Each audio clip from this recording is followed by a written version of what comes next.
Hello, everyone. It's Robert Rivera with Who's on First the Show. And today we have a guest, Nate, and he does Wiffle Ball. So introduce yourself there, Nate. Hey guys, my name is Nathan Fudala. I am the owner of Backyard Rule. Since 2015, we've been traveling around Florida and Georgia, hosting Wiffle Ball tournaments, fundraisers, birthday parties, you name it. What we do is we show up to a large grass field, and we're a mobile sports entertainment service. So I set up these fields, and we're capable of running up to 100 participants in a 2 to 3 hour time frame. So yeah, wow. I'm from Cincinnati, Ohio, where in our backyard we had a nice little wiffle ball field set up, like a lot of other wiffle enthusiasts I'm sure out there have. And it was there that after some brainstorming with some friends, came up with the idea to one day try to start a business. And then after getting into adulthood, realizing the value of money, went ahead and launched as an affordable way as possible, because the original idea at 14 years old was a little out there, maybe not quite as obtainable as the format that we adopted. But okay, yeah, all right. I mean, what intrigued me, I played wiffle ball when I was younger, and we never had the setup that you guys had. I grew up in the Bronx. We played from in between the cars and stuff. And there was always, we had a junior high school by us, and there was one spot. Nobody could park there because there was a hydrant on the wall of the junior high school. We kind of made like a faint little black box. And then we would stay off the street, and I was able to pitch in front of the cars across the street into that box. There was always my older brother, my little brother, and then like another neighborhood kid. It was a 2-on-2 type of deal, and see how we could play. And our rules were funky. Explain to me some of your rules that you guys have. Yeah, similar. We do run the bases, so it's not based on how far you hit the ball. We run the bases. So fielders will try to field ground balls or catch the ball in the air like you would in baseball, but they throw it back to the pitcher for the force at first, known as pitcher's poison by a lot of us out there. And we play pegs. So you try to hit them with the ball or tag them. And like you said, with the square strike zone, we have the same kind of thing right behind home plate, but it's a little board that's set into the ground. And we actually sell them on our website. There's a little chloroplast board with a hole in it. Anything that hits the board is a strike, and the pitch through the hole is an out. Yeah. Oh, so if it has the hole, and if it goes right through that first pitch, goes right through that hole, that's an out. Yeah, even if you swing in foul tip. And like the concept behind that is to encourage hitters to swing. As the person that's running these events, I do want to make sure that everybody gets their fair amount of play. Right. But at the same time, they need to be done in a timely order. And what brings them to an absolute standstill is when hitters aren't swinging, when they're taking. Because we don't have walks. We play a walk as a new count. But we do also play that 4 walks to the same hitter counts as a run, just as some kind of like a punishment for the pitchers not throwing strikes. Okay. And when hitters are taking, trying to work those 4 walks for their run, it just brings everything to a standstill. So that hole in the middle is kind of just like a second thought in the back of your mind. Like, if I take this pitch down the middle, I might just be out. So yeah, okay. Swing at those. That's what we're trying to do. Hit the ball. That's amazing. So I mean, the equipment that you use is the same old yellow bat with the same old the older ball, right? Yeah, everything's official wiffle ball. The yellow bats, the ball with holes in one half of it. We allow guys to put tape on the handle, but we don't play taped up barrels or taped or scuffed balls. We try to keep it as original as we can. I'm a little bit of a purist on those kinds of things.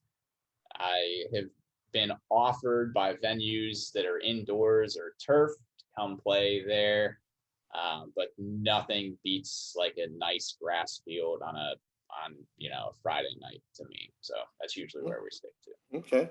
You ever had any teams try to like cork the bat? I know I used to cut the top off of the bat and I stuffed newspaper down in that bad boy. Unfortunately, yes, there's two that I know of.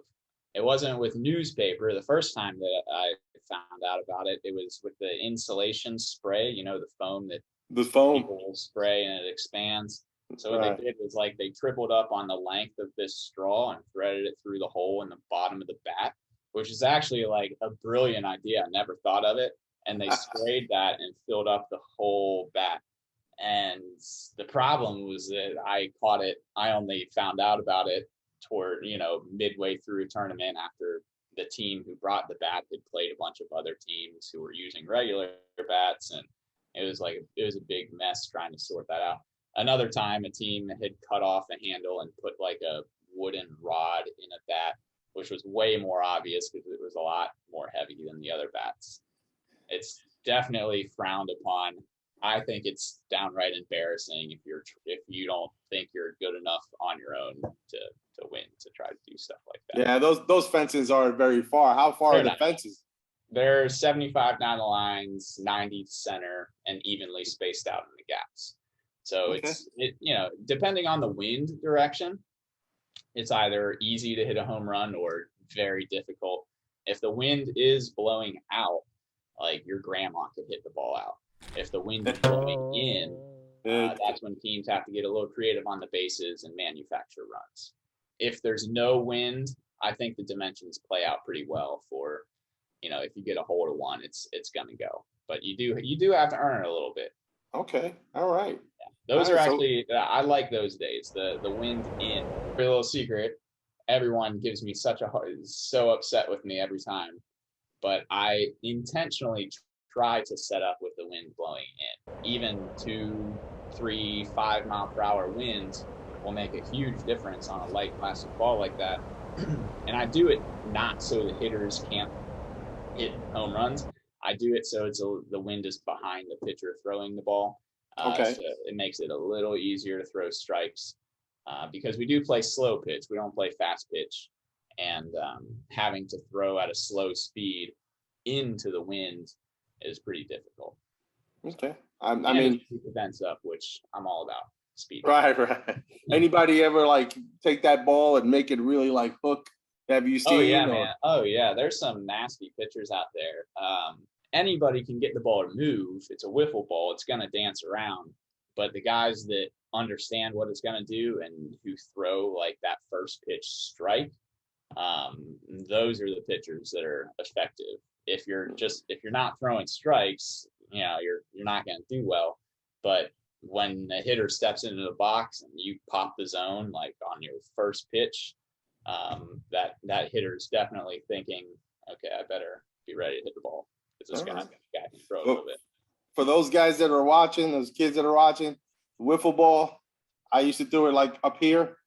I put my fingers right on the holes here. I'd hook this finger into that hole and I'd come sidearm. It looked like it was going to hit you. And then at the last moment, it just turned or it dropped. Yep. And then 2 fingers on the straight gas, just straight whoop. If you're throwing straight gas, that's when I yell at you at our events. I'm like, hey, let them hit. Let your fielders field. Well, I say that all the time. I would throw gas usually the first, maybe the second pitch, because my cousin used to like to crowd the box there. So I throw in on him. So he'd back up. And then when he back up came that big sweeping curveball. The only thing is my problem was that, and he hated it.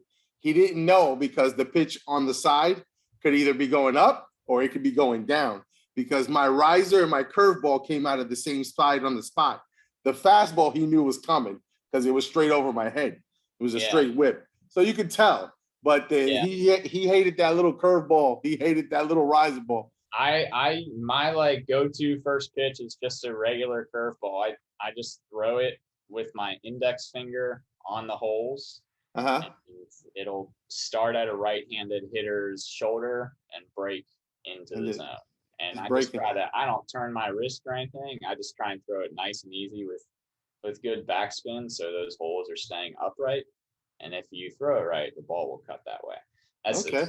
the one pitch I never could like figure out is the riser. I don't know if people throw it with the holes up or down. Neither Down. one of them works for me. Down. See, when Down. I throw this down and I like release it so the holes stay downward, that drops.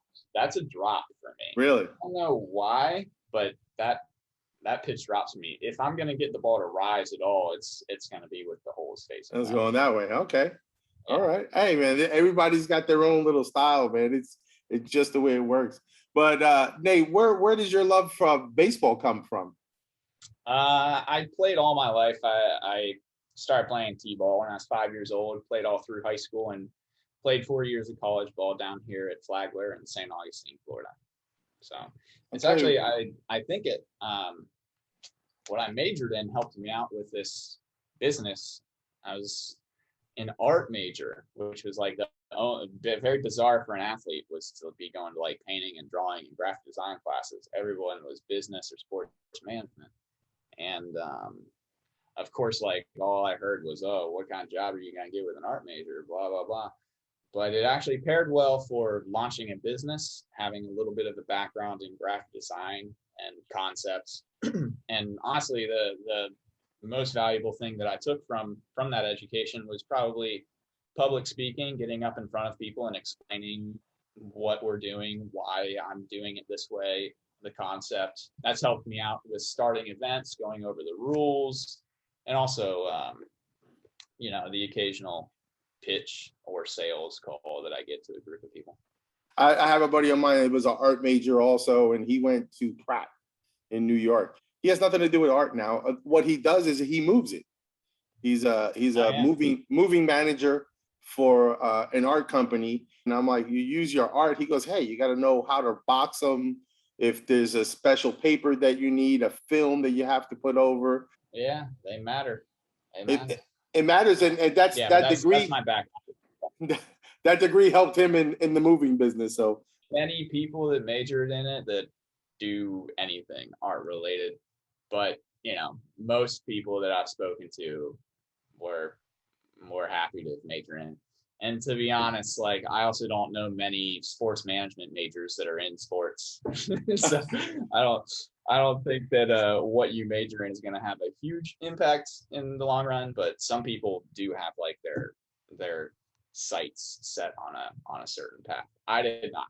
I was just wanted to do something that I knew I would enjoy. This Friday we have a tournament here in Ocala. I'm gonna go. We're gonna go check it out. And where else are you guys doing these tournaments and stuff? Currently, we're doing them in the surrounding areas of Ocala, Jacksonville, Palm Harbor, and Sarasota.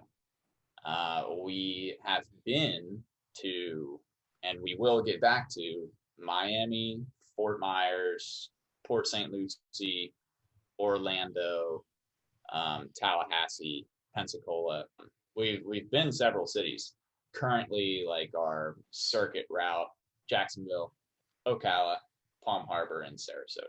Is those four? Those have been our main cities. So I mean, when you put on these tournaments, what's your feedback? Who comes out and plays? You get 16-year-olds? Do you get 90-year-olds? It's a pretty good mix. Our demographic is mostly young professionals, like 20 to 35, who have a job, so they have some disposable income, and they also have a little bit of free time. We also get some like kids that are under 18. Like it's not uncommon for a group of 15 or 16-year-olds to want to get in on one of these tournaments, and they're able to with parental consent. And it's also not uncommon for 40s or 50-year-olds to throw a team together and want to come play. Mostly, I would say like 24 to 35-year-old guys that come out and play. Okay. What's the oldest age you've seen? It's a good question. I'm not like checking birth dates or anything, but the oldest that I would say is probably like 50, 52. So. Wow, you're making me feel old. What's the youngest you've had play? Well, so I do kids' birthday parties. So we've done those for as young as 6-year-olds. But the tournaments that we host they are marketed as adult events. So if a kid is playing on a team with like his dad or their family members, I'll allow it. But I don't allow an all kids team of like 8-year-olds to participate in an adult event. I mean, at my summer camp, we've had 5-year-olds show up to that one. So it's kind of what's great about playing with the plastic bat and ball is it'll sting a little bit if it hits you, but Mhm. not like a baseball. Like these kids are pretty fearless going out there and getting under a pop up trying to catch it. And it's also a good little advantage when it comes to teaching them good mechanics. I always thought that like our format would be really good for young kids just getting into baseball. Nothing makes me cringe. Well, few things makes me cringe more than watching a typical little league practice where you have a bunch of like 5 and 6-year-olds standing in a line of 10 other kids waiting for a ball, like picking their nose. Like no wonder they're not going to want to play. But if you can like find a way to keep them entertained, do it in a safe, productive atmosphere, they're going to want to come back. And I think that's something that's unique about our summer camps or our kids' birthday parties. I believe that's one of the things that it's starting to miss in baseball is the fun. Yeah. People forget this is a game, and games are supposed to be fun, and they're supposed to be active, and you're supposed to keep everybody intrigued. Fans, grandma, grandpa, kids, everybody. A lot of the fun has gone out of the baseball. How about the ladies? Have the ladies come out? You ever get like a team of ladies? I'm sure there's some ladies out there that have come out. Yeah. Almost every event has like one or two girls that come out and play. And depending on like their background, a lot of them can hang. If they had any kind of a softball background, they're gonna be able to compete. And a lot of the fundraiser events that we do will be for like a kids travel baseball team. So a Okay. lot of the team moms, if they'll throw teams together and play. They have fun. The difference between like the ladies and the men is that the ladies are like obviously a little more like tempered and just out there to have a good time and like really aren't going to get upset if their team loses, whereas the guys are like the ones that want to compete, maybe a little more testosterone. I think that might be a reason we don't have that many ladies play is because it's a bunch of guys like sometimes yelling at each other over a wiffle ball game. They tend to work it out. We always work it out, but I think anybody could see why that might deter a woman from coming out and playing on the field who just is looking to have fun. I remember looking at your YouTube thing, and they said there's no umpires. That is where the name backyard rule comes from. It's as we played in our backyard without umpires, and you are to work the calls out yourself. And it's worked out a lot better than I think anybody would think. There are times when it's like a bang bang play and no one like knows for sure. Deep down, nobody knows for sure. But at the Right. same time, like everyone wants it so bad that like they know they're right. So there's this fine balance that I have tried to like build our brand around of being able to let those close calls go by believing that you're good enough to win regardless. And the real competitors, like the best players that come out and play, they're going to win, even if like a couple calls don't go their way. Right. So, Right. so everybody wants to win, of course, but what I preach at the beginning of every event is that it is a game, and the winners of this aren't going to have their lives impacted really all that much. So while you're out here, have fun, play Have fun. hard, and be fair to each other. What is the weirdest event you've ever hosted? I had a bachelor party with about 25 guys who were all visiting Florida for their buddy's bachelor party. They were in Orlando, and I forget where they were from, but they were from somewhere like way north, like where it was cold. And they came to Florida for the bachelor party, and a couple months before it happened, they reached out to me because I guess they're former baseball guys or wiffle ball guys, and they asked me I could come set up a field for them one day. It was awesome. I found a field in Kissimmee, like Orlando area. Okay. It was probably 20, 30 minutes away from where they were staying. And these guys showed up with like 30 cases of beer and just dressed, like decked out in all kinds of like, uniforms. And that was pretty unique. Like I haven't had another one of those. I would like to. It was really fun. It worked out great. Because it's like, how angry could the ladies be that the boys were out playing wiffle ball? So that event went really well. That's an easy answer for me, because most of our events are just the fundraisers, birthday parties, and tournaments. But that one, like bachelor party, yeah, sure, we can do that. Yeah, bachelor party. That sounds good. I would think maybe like a funeral or something. We're gonna have our last game, No, thankfully, I haven't had like anyone's last wish be to play or watch wiffle ball. I don't think a lot of the fundraisers that we do are memorial fundraisers where someone has passed, and it's a memorial fund that's been started, and it's become an annual thing where they try to raise money in memory of a past loved one for a scholarship or something else, or the family or something else. So we have had those kinds of events. All right. So where do you see your company going in about 10 years? I would like to step back as far as being the guy that's driving around Florida and hosting all these events, and have representatives I set the field equipment up with, like I leave them equipment, and they are responsible for transporting and setting up and running the events, when I'm in the background doing all of the behind the scenes stuff like field reservations and marketing. Okay.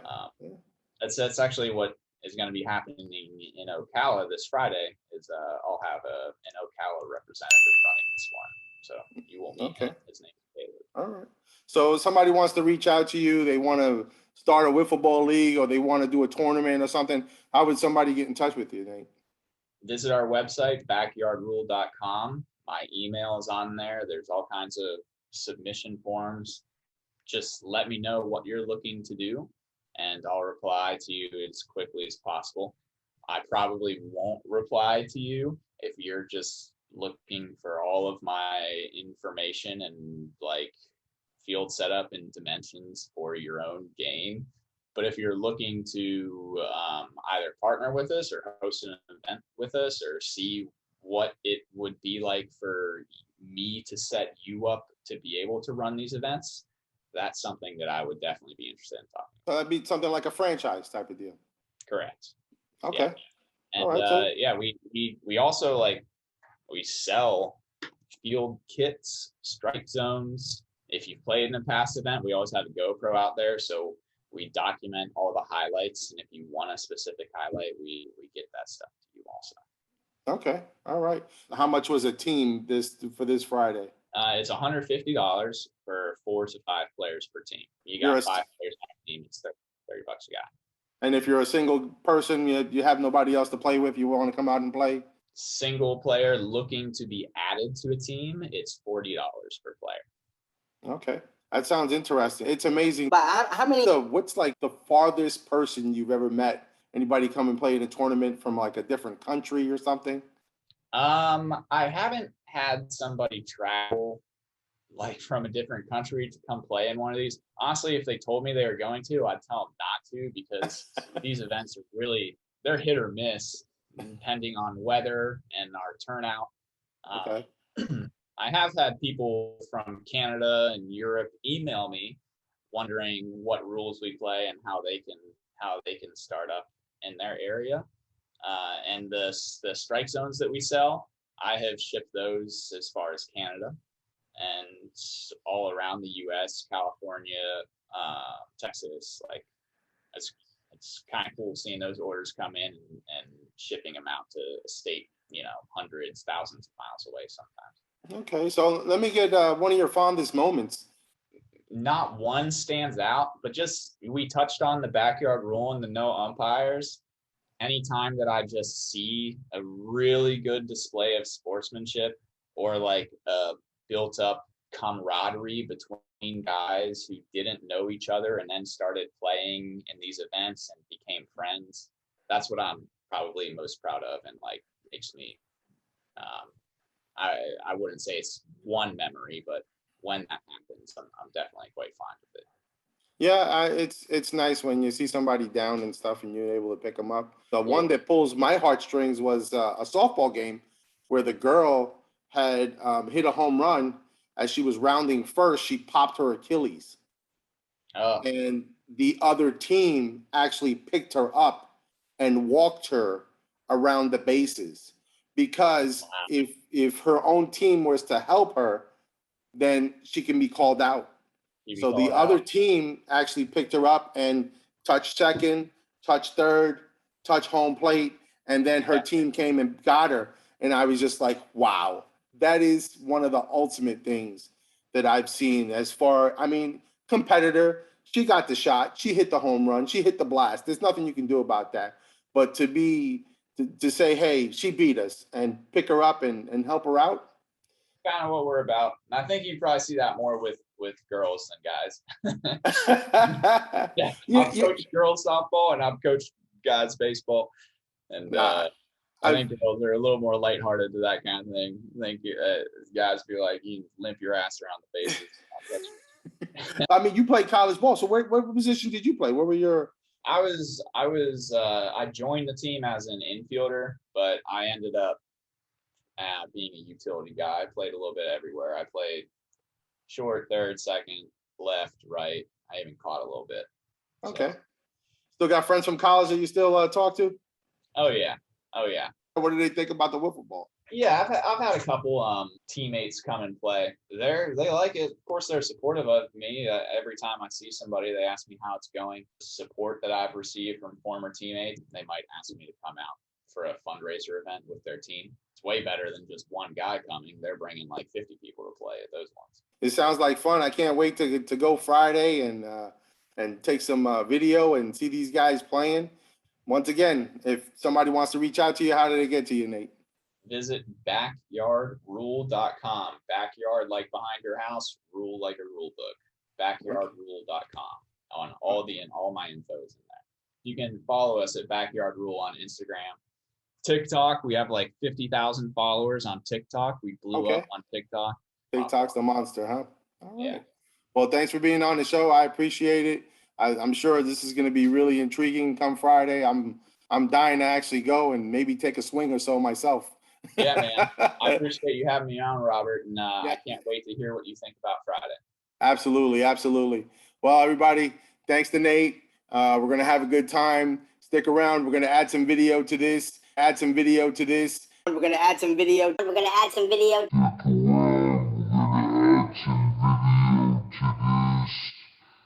And remember, as I always say, keep on swinging because every strike will get you closer to that next home run.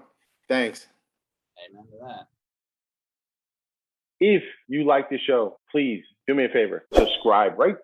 You see it? It's right there. Subscribe, share, like, and don't forget, put that bell on. It'll ding you when I put something else on, all right?